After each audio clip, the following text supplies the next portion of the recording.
dois autores. Romances que misturam lembranças e ficção. Causos de Minas, recordações do Ceará. Em comum, narrativas inventadas. Para caminhar por essas novas histórias, o Sempre um Papo recebe os escritores Chico Sá e Sérgio Abranches para o lançamento dos livros Big Jato e O Pelo Negro do Medo. Esse livro nasce mais do barulho do carro, do barulho dos resmungos dos velhos desse lugar, da região do Cariri. Ele surge mais do barulho do que, para pegar o mundo proustiano, do que do cheiro, do que qualquer coisa. Ele é muito mais essa zoada, essa barulheira do Cariri, do que qualquer outra coisa. O cearense Chico Sá é escritor, jornalista e comentarista. Autor de diversos livros de contos e crônicas, entre eles Xabadabadá, Modos de Macho e Modinhas de Fêmea e Divina Comédia da Fama. Chico Sá sempre é capaz de divertir seus leitores com seus textos bem-humorados, seja de futebol ou qualquer outro assunto. Mas na hora de falar sério, ele também tem uma capacidade ímpar de jogar com as palavras. Sérgio Abranches é cientista político, colunista, sociólogo, comentarista e blogueiro. Abranches é mineiro de Curvelo. Passou a infância entre Belo Horizonte e Barbacena, até se mudar com a família para Brasília. Vamos falar de uma coisa que eu adoro, que é livro. E de livro que eu escrevi. Não é por isso que eu adoro os livros. Eu escrevi livros porque eu adoro livros. E vai ser um papo muito legal. Eu, Chico Sá, Afonso, tenho certeza que vai rolar uma ótima conversa.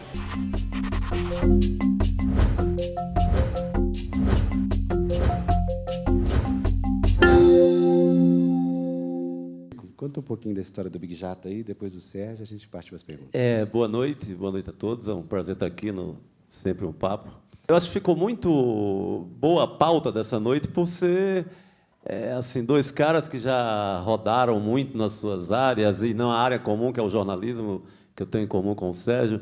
Aí o Sérgio, como um homem mais sério, estudioso, foi para a academia e fez uma bela história, autor de belos ensaios, e de quem eu sou admirador. Eu acho que essa história da estreia tardia no romance ela é muito bacana. Assim. Eu fui buscar para essa estreia um conto que eu tinha rascunhado há uns 10 anos e achava que poderia sair daí alguma coisa, que já tinha esse título, Big Jato, que era um conto totalmente ali de uma memória inventada de infância, ou uma memória como Freud tem um termo, acho que se chama lembrança encoberta, algo do gênero, que você vai buscar uma coisa no seu passado, no meu caso, na infância, ali no começo da adolescência, e acaba inventando outra história. Você acaba um pouco idealizando aquilo que viveu, um pouco restaurando, dando uma fantasiada. Dirigido por mim, guiado por Deus. Quando eu subo na boleia, sempre penso: não sou um nem o outro, como está escrito no para-choque. Sou ainda o nadinha de nada. São duas propostas literárias diferentes, do ponto de vista estilístico e tal, mas eles têm tudo a ver, porque são dois romances sertanejos. Né? Tem frases que eu li no Big Jato do Chico que eu poderia encontrar um contexto para colocar no meu. Tem essa coisa de também ter uma lembrança de infância, quer dizer, de construir, tentar construir. Só que eu vou mais adiante, quer dizer, eu vou até os 35, 40 anos dos dois personagens. E eu conto a história de um casal, quer dizer, e através da história da vida deles e das suas famílias, eu passo um pouco pelo Brasil rural, pelo Brasil do Juscelino, pelo Brasil da ditadura, e terminam nos anos 80. Tem outra semelhança que, embora você joga lá para o período mais dos anos 50, que é essas feições rurais e urbanas do Brasil, né? Esse movimento, assim, O meu livro é muito um livro acho que acaba sendo mais a autobiografia de qualquer rapaz que foi embora do que a minha. Então, tem muitas histórias também roubadas de amigos, nesse sentido do cara. O livro passa. O ano principal do livro é 74, e é na hora que está havendo um grande pico assim, de migração. É a hora que minha família sai do final dos anos 60 até o começo dos anos 80, indo para São Paulo. Hoje está todos os personagens do livro foram para São Paulo, todos voltaram. Se eu tivesse que escrever hoje, fazer um resgate, eles todos estão de volta, menos eu.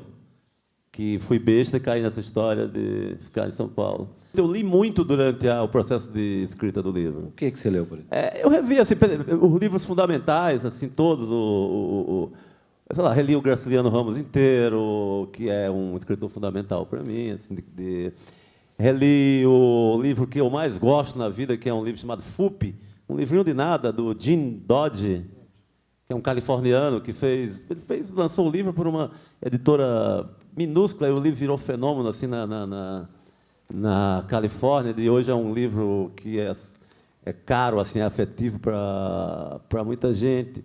É um pouco Hemingway, passei por alguns livros dele.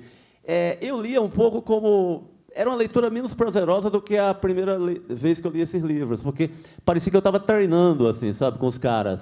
Parecia que eu estava numa academia treinando, ali suando com os caras para pegar alguma coisa, desesperadamente catar alguma coisa dos livros. E alguns acabaram entrando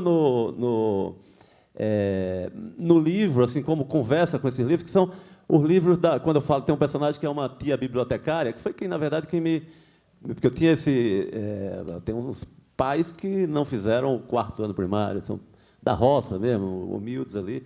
E essa tia é que é responsável por eu ter entrado no mundo da leitura. Eu coloco ela no livro. Aliás, é o único personagem que vai se orgulhar, e ela está como ela é, e essa vai ter orgulho, porque ela estava na Biblioteca Municipal de Juazeiro, e ela me dava realmente os livros que estão citados, que era o Dickens, que era uma porrada de livros clássicos, e ela está citada com os mesmos livros que ela me passou para ler. Então, ela vai se sentir bastante honrada. Assim. Mas o diálogo com esses livros está muito presente no romance inteiro. Mas eu lia muito com aquela vontade de relembrar por que eu estou com vontade de escrever um romance, por conta desses caras, por conta dos caras que eu havia lido. Então, devorei muito, li bastante. Assim, eu gastava mais tempo lendo do que na escrita do livro. Isso foi muito... Exato. Cada escritor tem seu processo, né? A maioria dos escritores que eu já entrevistei tem uma coisa que é meio não gosta de ver livro enquanto está escrevendo. Porque é meio humilhante, porque você está escrevendo, aí você já não tem aquela confiança no que está fazendo, não tem a confiança inteira no que está escrevendo. Aí vai ler um Graciliano Ramos, aí você diz, nossa senhora, que merda que eu estou fazendo. Então, mas eu enfrentei, eu senti isso, mas eu digo, não, eu vou enfrentar porque esses caras vão me dar alguma coisa também durante o processo. Eu ando pelo Brasil inteiro e encontro gente extraordinária, gente que é notícia. É notícia pela riqueza da vida, é notícia pelas coisas maravilhosas que são capazes de dizer. É notícia pelas coisas que já viveram, é notícia porque inventaram uma forma diferente de se inserirem no mercado de trabalho. Existem milhares de histórias. Assim, na prática mesmo, de sentar o livro, assim, se vocês... o Fernando Molico, por exemplo, disse que só escreve ficção de manhã. Ele acorda, escreve ficção, no resto do dia ele pensa no jornalismo. Assim. Vocês tiveram que criar um método assim, prático mesmo, assim, eu vou só escrever o livro agora de manhã, ou isso é meio caótico, às vezes estava produzindo alguma coisa de jornalismo e parava para anotar alguma coisa, para usar no romance, assim, como é que... e se os fantasmas do jornalismo conviveram bem com vocês durante a feitura dos livros, assim, sei lá, estou escrevendo aqui, isso aqui está muito o que foi, quando, estou respondendo todas, enfim, está muito jornalista, eu tenho que reescrever isso aqui, como é que vocês fizeram esse processo da feitura dos livros? Boa pergunta. Não, foi muito doloroso essa coisa do jornalista estar ali na tua orelha querendo apitar no teu romance, entendeu? Na tua ficção. Sendo que a ficção já era uma vingança contra toda a baixaria jornalística da realidade imediata, de ter que fazer apuração, de ser minucioso, nome de fulaninho, idade, etc, etc. A ficção era já muito uma vingança contra isso. Era um delírio que eu queria me permitir isso.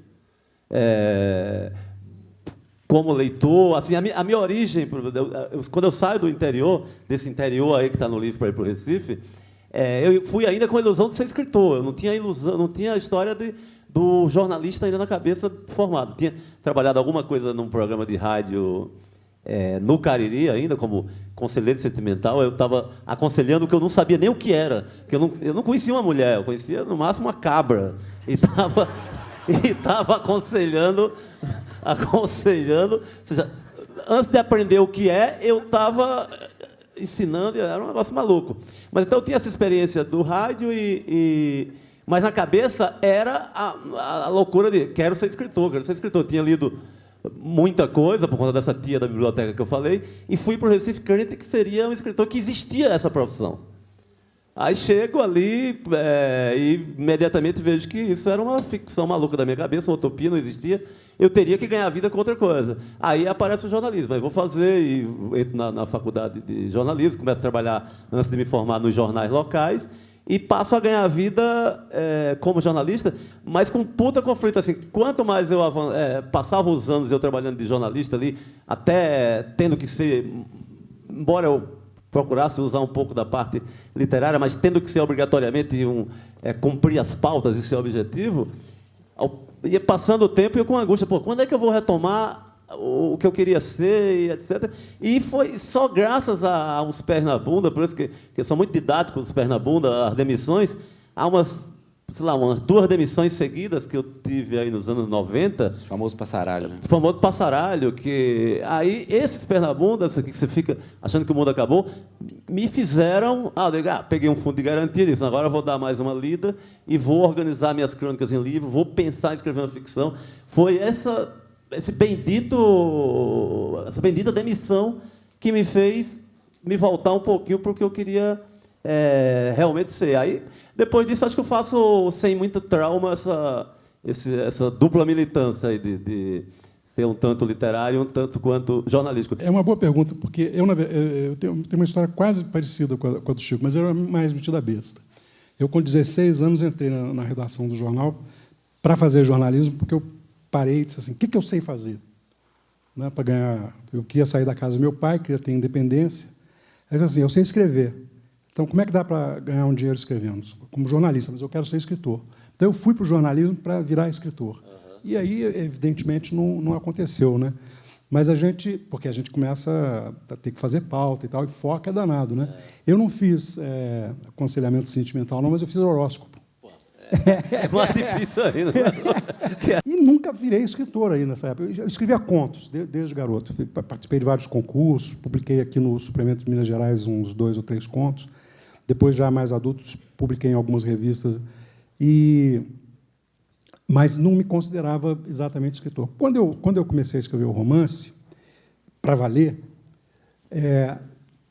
na verdade, o meu problema com o jornalismo e com a ciência social era que toda hora eu olhava e dizia assim, não, mas vem cá, tem que ter mais verossimilhança, esse negócio, o leitor tem que acreditar nisso. Eu dizia assim, não, vem cá, eu estou exatamente querendo me livrar desse grilhão de ter que fazer as coisas explicadinhas, verazes, né? Quer dizer, eu quero exatamente...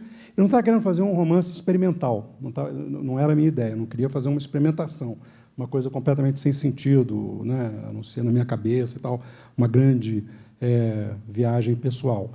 Mas eu não queria também escrever uma coisa que fosse necessariamente verossímil, né? Quer dizer, talvez os meus personagens sejam maiores do que a realidade.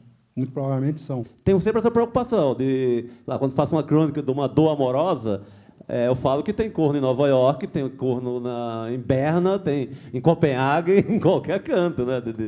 Para valorizar o homem. É o homem, não é o lugar, né? O homem que é o mais importante nessa história. Mas sempre fiz questão de deixar muito claro mesmo isso, de usar como referência, de usar o humor de lá, de usar o sotaque, nunca escondi, assim. Se fosse para esconder, não teria viabilidade, assim.